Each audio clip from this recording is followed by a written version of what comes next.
Breaking. Nigel Farage just unleashed the most devastating attack on Keir Starmer's immigration policy in modern British history. And what happened next turned central London into an absolute war zone. At 3:47 p.m. yesterday, emergency services received over 200 calls from Whitehall alone. Police helicopters circled Westminster for 3 hours straight. And the footage that's emerging right now shows something nobody in Britain has seen since the poll tax riots of 1990. If you want to understand what's really happening to our country, hit that subscribe button right now, because what I'm about to reveal will shock you to your core. Here's what sparked this constitutional crisis. 5 days ago, Keir Starmer stood in Parliament and announced his new immigration framework. His words were chilling. Britain will welcome 180,000 asylum seekers over the next 18 months, with priority given to those arriving via channel crossings. The policy effectively rewards illegal entry over legal immigration. Veterans groups called it a betrayal. Working families called it madness. But Nigel Farage wasn't having any of it. Instead of the usual parliamentary theatre, Farage did something unprecedented. He called a public rally outside Parliament at noon yesterday and vowed to bring 10,000 patriots to demand answers. At exactly 11:58 a.m., Farage stepped onto that platform. The crowd stretched from Parliament Square to Westminster Bridge, over 12,000 people by police estimates. His exact words were chilling. For decades, politicians have promised to control our borders. They lied. They've promised to put British families first. They lied. And now Keir Starmer stands in that building behind me and tells us we must welcome nearly 200,000 migrants, while British veterans sleep in doorways and British pensioners choose between heating and eating. The roar from the crowd was deafening. Within minutes, social media exploded.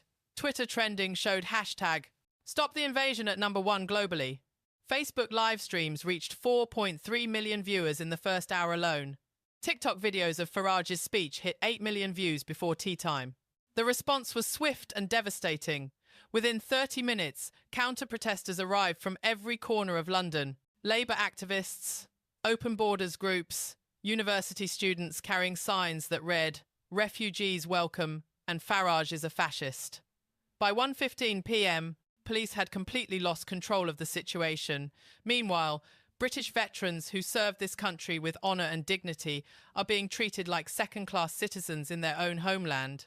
Robert Henderson, a 71-year-old Falklands War veteran from Portsmouth, was denied council housing last month after waiting 4 years on the list. His exact words to ITV News broke hearts across the nation.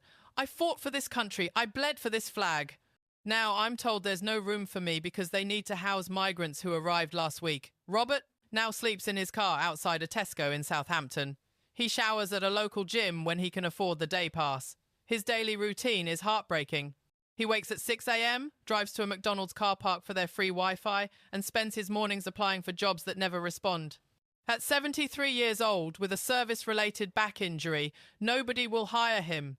He survives on £140 per week in pension payments.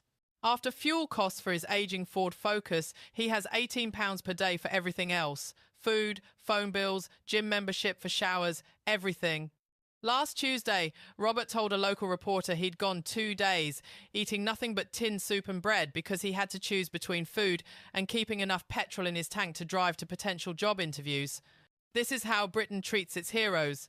While illegal migrants who crossed the Channel yesterday are being housed in 4-star hotels in Manchester, Birmingham and Leeds. We're talking heated rooms, 3 meals a day, full access to NHS services and legal representation paid for by your taxes. The Home Office spent £8 million just last week on hotel accommodations for new arrivals. That's £8 million that could have housed every homeless veteran in Britain 3 times over. But wait, because it gets even worse. Documents obtained through Freedom of Information requests reveal that migrants in government-provided housing receive an average of £47 per person per day in support. That's more than triple what British pensioners receive. And these migrants have access to interpreters, legal advisors, healthcare coordinators, and employment counsellors, all funded by taxpayers. Meanwhile, British pensioners like 74-year-old Dorothy Williams from Blackpool are rationing their medication because they can't afford both prescriptions and heating bills. Dorothy told Channel 4 News last week that she takes her blood pressure tablets every other day instead of daily because she simply cannot afford the prescription charges. Her pension, after rent, leaves her with £92 per week for absolutely everything. She hasn't turned her heating on since October, even though November temperatures have dropped below freezing. When asked why she doesn't apply for additional support, she said something that should shame every politician in Westminster. "I've worked 52 years, paid my taxes, raised 3 children, and never asked for a penny of help. Now I'm supposed to beg while people who just arrived get handed everything." The contrast is so brutal, so devastating that even lifelong Labour voters are turning on Starmer in droves. Mary Thompson, a 68-year-old retired nurse from Liverpool who voted Labour her entire life, recorded a tearful video that went viral yesterday. "I can't do this anymore. I can't support a party that treats foreigners better than it treats my own grandchildren." That clip hit 3.7 million views in 18 hours. But then something unprecedented happened that nobody saw coming. King Charles broke 70 years of royal protocol yesterday afternoon. At 2:30 p.m, during what was supposed to be a routine visit to a veterans' care home in Surrey, he delivered off-script remarks that sent shockwaves through Westminster. Standing beside decorated war heroes, many of them in wheelchairs, the King spoke words no modern monarch has dared to utter publicly. "These men and women," Charles declared with visible emotion in his voice, "gave everything for this nation. Everything. And they deserve better than what they're receiving. Far better." The implication was unmistakable. The King had just publicly criticised government policy. Palace insiders reveal that senior advisors were horrified, that private secretaries scrambled to issue damage control statements, but Charles refused to walk it back. One aide who spoke on condition of anonymity told The Telegraph, "His Majesty was genuinely moved. He looked at those veterans, heard their stories, and something inside him snapped. He wasn't going to stay silent anymore." The optics are absolutely devastating for Keir Starmer. When the King of England publicly sides with veterans over government immigration policy, you've lost more than a political argument. You've lost moral authority itself. Within 2 hours, every major news outlet in Britain was running the story. The BBC led with "King Charles questions government care for veterans." Sky News showed the footage on repeat for 3 hours straight. Even international outlets picked it up. CNN, Fox News, Australian Broadcasting Corporation. Back in central London, the situation was spiralling completely out of control. By 2 p.m, Metropolitan Police deployed riot units to Parliament Square. Mounted officers formed barriers between pro-Farage demonstrators and counter-protesters. Videos show officers in full riot gear struggling to hold the lines. At 2:47 p.m, violence erupted near Westminster Bridge. Bottles were thrown, barriers were smashed. 12 officers were injured seriously enough to require hospital treatment. One constable, 34-year-old James Morrison from Surrey, suffered a fractured skull after being struck by a brick. He's currently in critical condition at St Thomas's Hospital. His wife Sarah appeared on Good Morning Britain this morning, barely able to speak through tears, saying her husband was just doing his job protecting the right to protest. 3 police horses were injured by thrown objects. One mare named Sterling had to be evacuated after sustaining cuts from broken glass. The London Ambulance Service declared a major incident at 3:15 p.m, calling in off-duty paramedics from across the capital. Emergency rooms at St Thomas's, Guy's Hospital, and University College London Hospital were overwhelmed with casualties. Not just police officers, but protesters from both sides, journalists caught in the crossfire, and innocent bystanders who happened to be in the wrong place at the wrong time.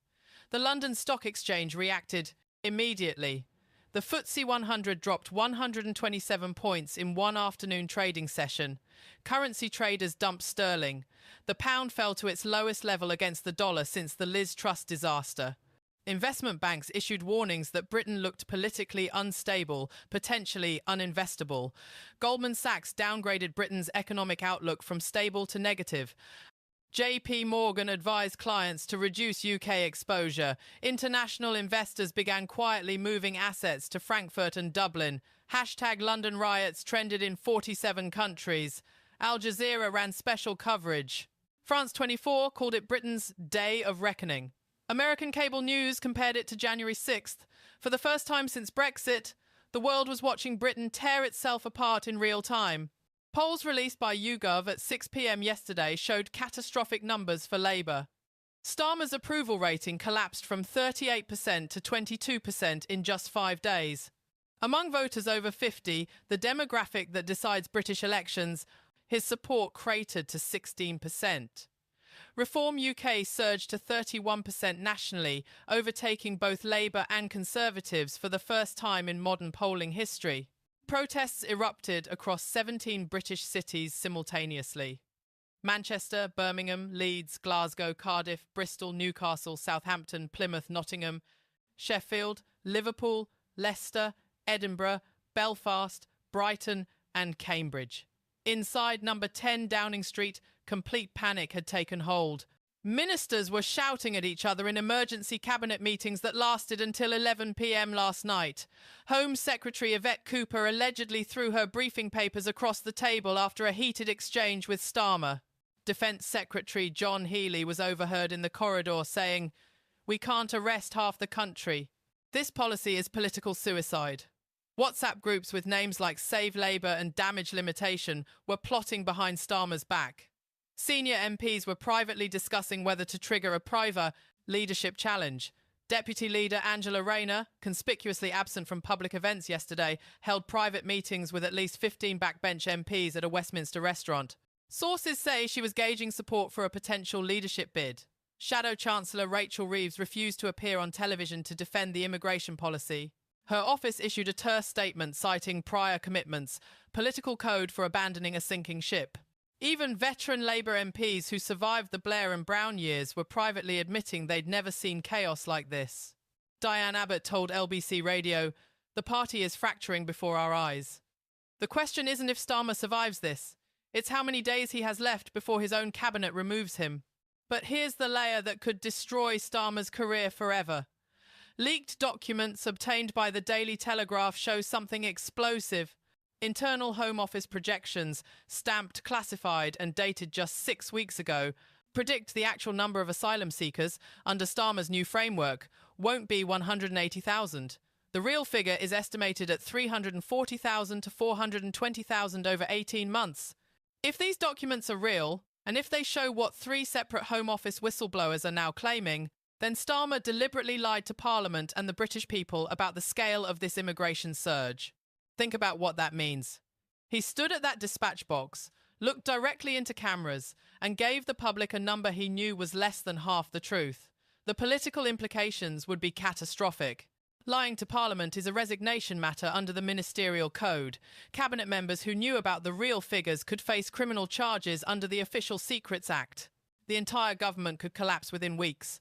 Opposition MPs are already calling for emergency debates and independent investigations. Conservative leader Kemi Badenoch demanded Starmer appear before the House today to explain the discrepancy. The documents allegedly show detailed breakdowns, 180,000 through official asylum channels, another 160,000 to 240,000 through family reunification provisions that Starmer conveniently forgot to mention publicly. Meanwhile, Nigel Farage is capitalising on every second of this chaos with the skill of a man who knows history has finally turned in his favour. While Starmer hides in Downing Street and Labour ministers scramble for cover, Farage has been everywhere. Yesterday evening he appeared on GB News, BBC Question Time and Talk TV within 4 hours. His message was consistent, powerful and devastatingly effective. They call us extreme for wanting controlled borders. They call us racist for putting British families first. But who's extreme? The man demanding we protect our own people, or the man flooding Britain with hundreds of thousands of migrants we cannot house, cannot employ, and cannot integrate? The clip went viral instantly. 15 million views. Across all platforms by midnight. Reform UK membership applications crashed their website 3 times yesterday. Small donations poured in at a rate of £4,000 per hour. The party opened 12 new constituency offices in Labour heartlands: Sunderland, Middlesbrough, Stoke, Barnsley, Rotherham. For the first time in British political history, Reform UK isn't just a protest vote. They're a genuine threat to win actual power. The polls confirm what everyone can see with their own eyes. Conservatives at 26%, Labour collapsing to 23%, Reform UK surging to 31%. Farage isn't the outsider anymore, he's the front-runner. And Starmer isn't just losing an argument, he's watching his entire government implode in real time. The next 72 hours are absolutely critical for Britain's future. Emergency debates are scheduled in Parliament tomorrow. Labour backbenchers are circulating letters demanding Starmer's resignation. The Home Office Inspector General has opened a formal investigation into the leaked documents. Scotland Yard is reviewing whether criminal charges should be filed. Street protests are planned in 23 cities this weekend. Some are calling them the March for Britain. Others are warning of the long, hot summer of discontent. International media outlets are already describing Britain as ungovernable. The question is no longer whether Starmer survives. It's whether Labour as a party survives. It's whether Britain's immigration system can withstand this level of public fury. At the epicenter of this constitutional earthquake stands Keir Starmer, who looks increasingly isolated, increasingly desperate, and increasingly finished. His cabinet is abandoning him. His party is plotting against him. The King has publicly humiliated him. And Nigel Farage is preparing to deliver the final blow. History will remember this week as the moment modern Britain either rediscovered its identity or lost it forever. So here's the question that matters. Does Starmer resign by Monday? Or does his own cabinet remove him first? Did those leaked documents just end Labour's time in government? And is Nigel Farage about to become the next Prime Minister of Great Britain? What do you think? Is this the end of Starmer's career, or can he somehow survive this catastrophe?